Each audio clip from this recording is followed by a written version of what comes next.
Ran is seen as Akira Kurosawa's last masterpiece, and it's easy to see why. Even at nearly 3 hours long, it doesn't feel slow or overlong. The story remains engaging throughout, due in part to the stunning visuals captured by his favored telephoto lenses and, most of all, his masterful editing. Using multiple cameras allowed Kurosawa to cut on action precisely, so even a cut that changes the line of sight dramatically feels completely fluid and natural. One cut, which moves the line of sight by 90 degrees, occurs when Hidetora bursts into frame after his dream. A reverse field cut, which changes the line of sight by 180 degrees, is not uncommon, but only Kurosawa employed it as a hallmark of his style. Most importantly, however, the multiple cameras let Kurosawa cut between setups in a single scene flawlessly with ease. Here, he gets a master shot of Hidetora with one camera, while two cameras set at 90-degree angles give us reverse shots of the warlords and his three sons, respectively. The multiple cameras also helped him cut perfectly on action during the two big action set pieces in the film.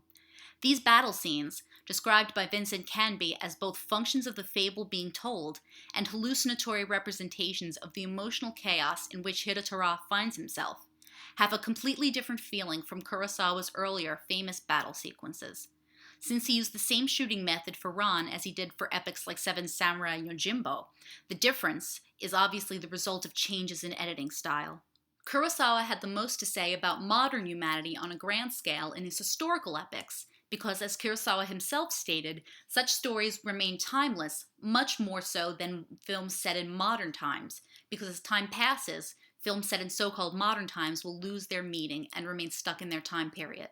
Thematically, Ran represents a more mature, world-weary vision of humanity, and appropriately so, since Kurosawa made the film in his mid-70s. By this time, the director's worldview had become decidedly more pessimistic. When Hidetora declares that they live in an era barren of loyalty and feeling, the words are meant to describe modern society just as much as the period of the film itself. Indeed, Kurosawa's assertion that modern technology has only taught man how to kill each other faster and more quickly is seen in the film's battle sequences, with the use of guns turning the tide of battle. The director's pessimism informed the editing style tremendously. Instead of favoring quick cuts, the ones that gave his most famous cinematic battle sequences an exciting, frenetic energy, the editing of the fight scenes in Ran is more restrained, with many more wide, unbroken shots that show not the exhilaration of battle, but the horrible tragedy of it. War has no noble purpose as it did in previous Kurosawa films.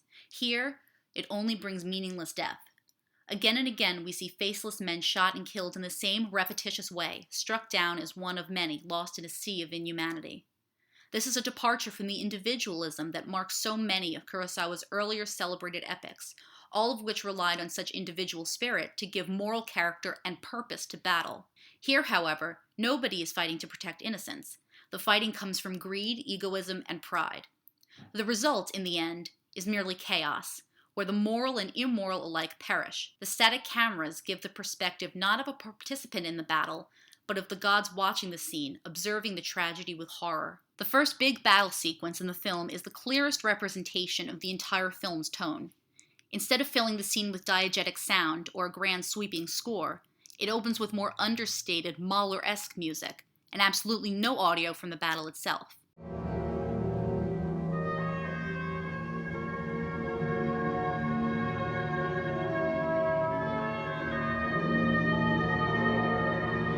As a result, we have a sense of operatic tragedy, where for the most part we see the bloody result of the violence and destruction instead of the act of killing itself. The violence is therefore not glorified, but condemned. One of the main concepts of the film is that the gods are watching humanity kill themselves with utmost horror. Kurosawa sets up this idea with constant cloud and nature imagery. In the beginning of the film, before Hidetora abdicates, the sky is a bright blue and the clouds are clear.